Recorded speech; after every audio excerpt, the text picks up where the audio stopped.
Hello everyone, tonight on the program, inflation is on the rise again, hitting 9% in July.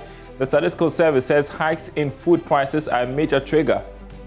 For the month of July 2021, referencing July 2020, stood at 9.0%, indicates that prices of goods and services over the one-year period, July 2020 and July 2021, have gone up.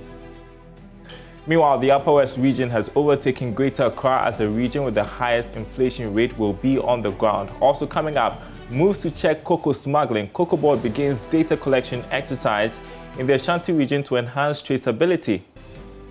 When we register you, we give you, number one, the address of your farm, which you can use for financial transactions with your bankers. And then number two, an ID with a unique number. That number is what you're going to use for all your cocoa transactions. And on the Joy Business van tonight, how preparing Ghanaian pepper sauce shito went from being a pastime to a business. We'll feature startup behind this is shito, Ikuya next in. Do stay with us for details of those stories and others coming up on Business Live tonight.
Well, tonight, inflation has risen again. The rate for the month of July hit 9%, more than 1 percentage point increase.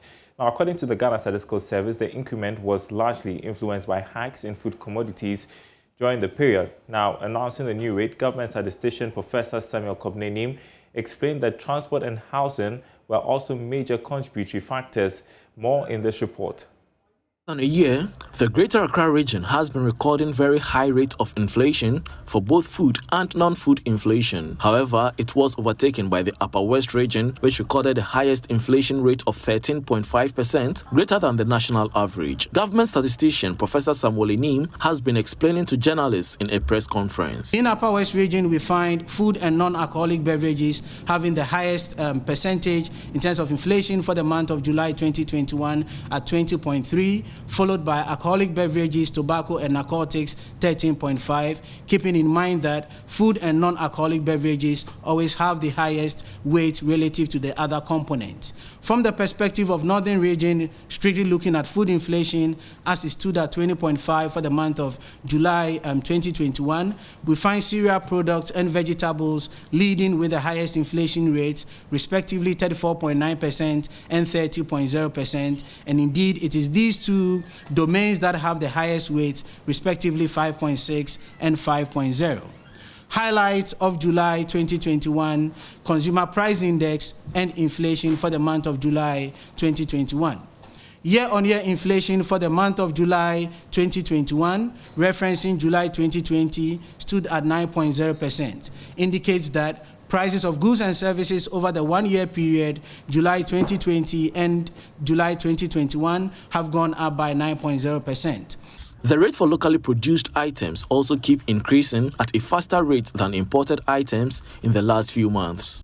Inflation for locally produced items inched up by 0.9% in the month of June 2021 and has further widened for the month of July 2021, with locally produced items standing at 9.4% and imported items standing at 7.1%, indicating a 2.3% difference between locally produced items and imported items. From a regional perspective, for the first time in 16 months from an overall inflation point of view, we see two regions surpassing the successive lead of Greater Accra that we've recorded since April 2020, with Upper West taking the lead of 13.8%, closely followed by Northern Region 13.5%. Next is Greater Accra Region 11.7%, and as was indicated, this is the first time we see the lead for Greater Accra being halted by Upper West Region and Northern Region. The Eastern Region, however, recorded the lowest inflation rate of 3% for the period. Well, like you heard the government statisticians say, the Greater Accra Region's consistent record of having the highest inflation rate for more than a year now has been broken, as Northern and Upper West regions recorded the highest overall inflation rates of 13.5% and 13.8% respectively.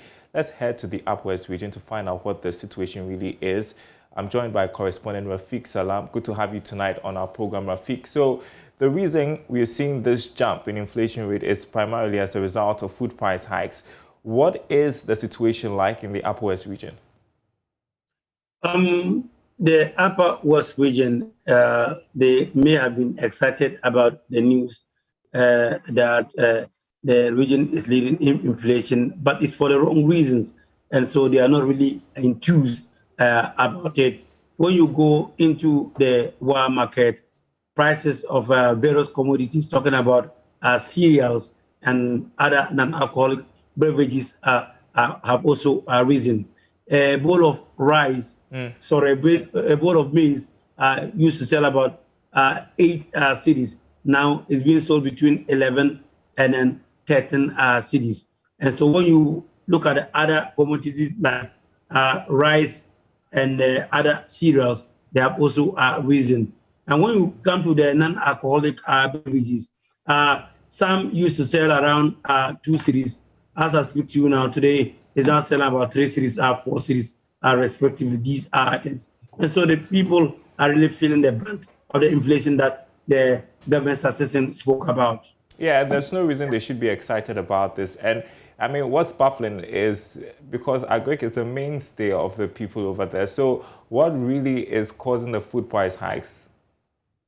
One wouldn't be surprised about the food hikes. Remember, some few weeks ago, we spoke about the shortage of fertilizer in the market here.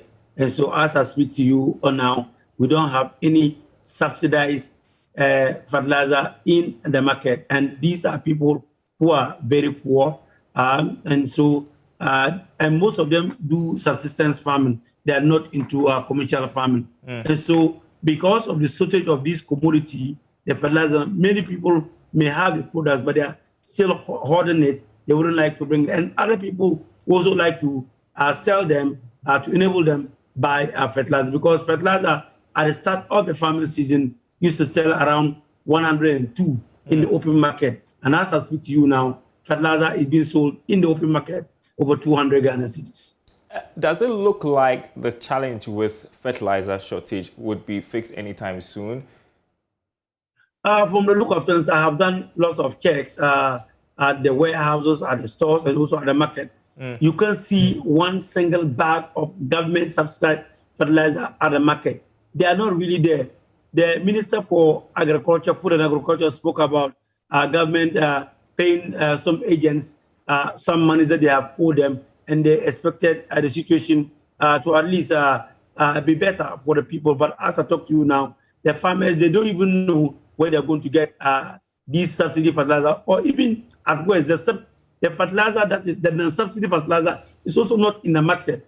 And that, as I speak to you now, there's nowhere in the Upper West region that you can get sulfate of ammonia. And that's the second application that these farmers are supposed to apply. It's not there, being subsidized or also in the open market. There is no sulfate of ammonia in the Upper West region. This is much more serious than I thought. Well, and so earlier you're talking to me about how that has impacted on people over there, you know, in terms of how things have shot up. Tell us a bit more about how farmers are having to navigate this, and businesses that along the food value chain that rely on these farmers to operate. I spoke to some experts and some of the extension officers, and they told me that what they have advised the farmers to now do is to those who have been able to get the NPK fertilizer, those with high yields, high quality, they can apply them as their second dose of fertilizer. That is what that's what they have advised the farmers to do for now. The real impact is really great, and so there are fears that there could be famine in the region. It was being speculated at the start of the farming season that they are likely going to get bumper harvest. Now the people are struggling. They wouldn't have the best of yields as far as their crops are concerned, and so they are thinking that they may not get the best of the farming season. Let me also tell you that some people at the start of the farming season wanted to farm, about people who used to farm about 10 acres or 15 acres. As I speak to you now, they are now reducing their acreage to about 3 or 4 acres because they don't have the money to buy the fertilizer. Even if they have the money, but the fertilizer is not available. So it's really having a lot of negative impact on the people. And so it will be really difficult in that pursuit because I told you, most of the people are poor and most of them are subsistence farmers. We may just have a crisis at hand if nothing is done about the situation. Thank you so much, Rafiq Salam, joining us from the Upper West region with that update for us. We appreciate it. Now, the Ghana Cocoa Board has started data collection in the Ashanti region as part of implementation of the cocoa management systems. The exercise, when completed, will enhance traceability, prevent smuggling of cocoa, and reduce operational costs by 30%. Cocoa Board Deputy CEO Emmanuel Opoku is positive the successful implementation will encourage high annual cocoa production. Mr. Pierre has more in the following report. Households are being registered across the cocoa producing regions for the cocoa management system. Data collection for the Western South region is already completed. Officials say registration in the Ashanti region will soon begin as part of the effective implementation of the system nationwide. Emmanuel Opoku is the Deputy CEO of Cocoa Board. When we register you, we give you, number one, the address of your farm, which you can use for financial transactions with your bankers. And then number two, an ID with a unique number. That number is what you're going to use for all your cocoa transactions, whether it is sales of your beans or purchase of inputs. So without which you cannot sell cocoa when the system is fully operational. At the end of the day, we will have every cocoa farm address in a database. And we are going to use that to improve the services that we give to farmers. That is the cocoa sales, input sales, that's input deliveries to farmers, and then many other things. And we expect that the introduction of cocoa management system will reduce the cost of operations of this industry by about approximately a third. Available records show that Ghana has already exceeded the ambitious 1 million tons of cocoa production for this year. Mr. Opoku is positive the successful implementation of the CMS will push production targets higher. We only have ended the 4th week, but the live crop runs for 11 to 12 weeks. So we still have about 8 weeks, approximately 8 weeks to go. And so we know that we are exceeding this previous record significantly by the end of the season. Well, at the end of the season, I believe we'll tell you the success story that we have had so far for the 2020-2021 cocoa season. Emmanuel Opoku spoke at an event to commemorate the 25th anniversary of the Federated Commodities Limited (FEDCO) in Kumasi. Haja Maria Adamuzibo is the managing director for FEDCO. We have worked with a lot of farmers, paying them monies for cocoa, not only for cocoa but for premium, giving them the necessary training, doing the CSR that I mentioned, building schools, boreholes and all that, I believe has impacted a lot of the farmers and their lives. Over the past 25 years, for the company to still continue to have their farmers, their group of farmers, tells you that there is something about us that we do that they're happy about. Meanwhile, some hard-working farmers were awarded for their contribution to the growth of the cocoa business. I work on the farms with my laborers. I do my best to get good yield. This tricycle awarded me can help make work on the farm easier. Prince Apia reporting. The Joy Business Van will tell you how preparing the Ghanaian pepper sauce shito went from being a pastime to a business. Will feature startup behind this is shito, Ekuya Nixon. That story coming up after this break.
Welcome back. We want to tell you next about Ekuya Nixon, who used to make the Ghanaian pepper sauce shito for friends. It was no big deal then until she took a break from work during the height of the COVID-19 pandemic to take care of family.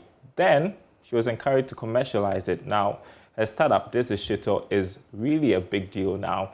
Here's her story on the Joy Business Van tonight.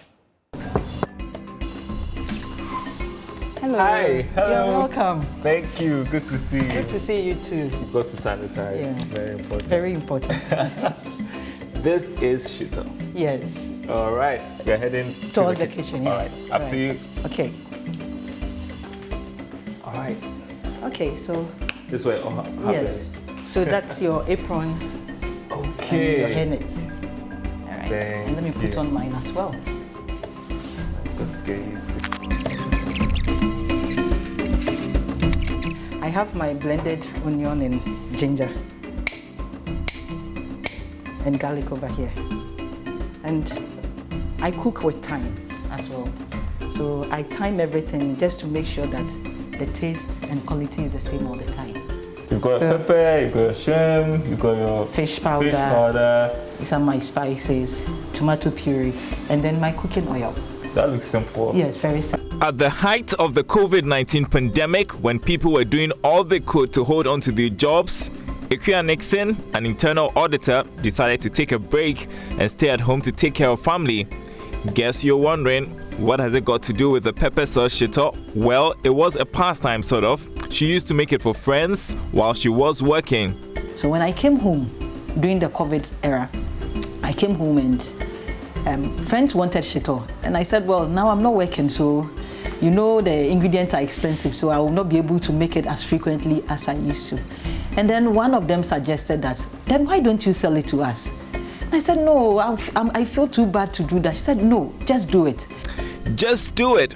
Those were the words that got Ikea in business, turning a pastime into a commercial venture. So my first production, I just made 5 bottles. And I just called some few friends. I'm making shito, do you want some? I'm making shito. So I made them. I told them to come for it. And then they asked me how much. I was stuck. I didn't know what to say.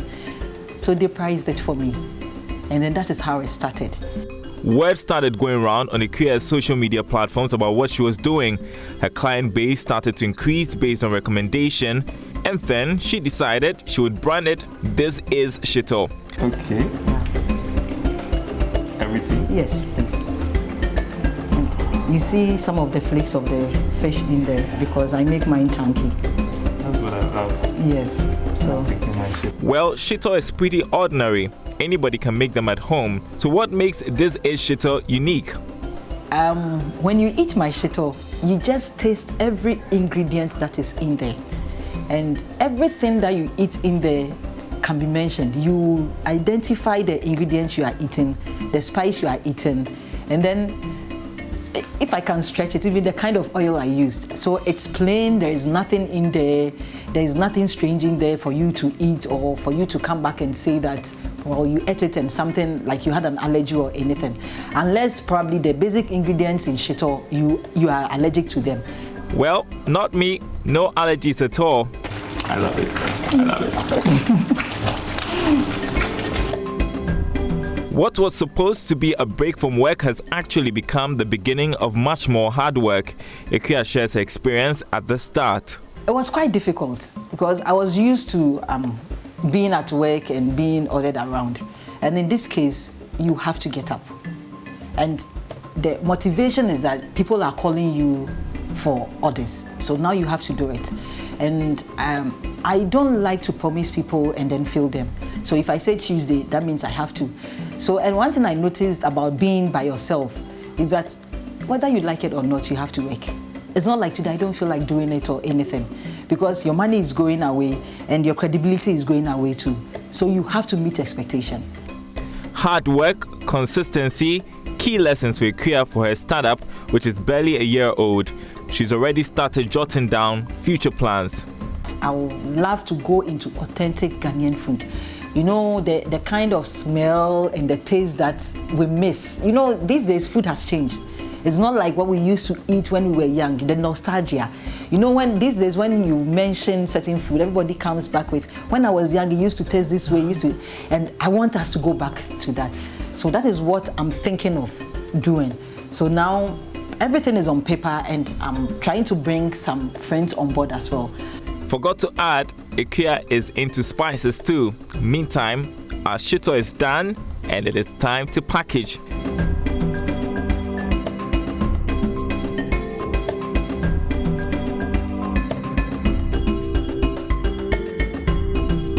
The journey has not been all rosy. Ikea has had her ups and downs during this period. She has had to deal with fluctuating prices of foodstuff and poor storage at our markets. However, Ikea is determined to make This Is Shito a world-class product. Trust me, when I was in the corporate, I could sleep, but now I'm always thinking. And I'm always looking for feedback. I tell people that I don't want, I give it out and I'm always telling them like no, whenever they buy this, I send them messages and I tell them feedback is very important to me because that is what will make the business grow because we are growing it together. So feedback, so no matter how negative it is, I always take it so that I can make it better all the time.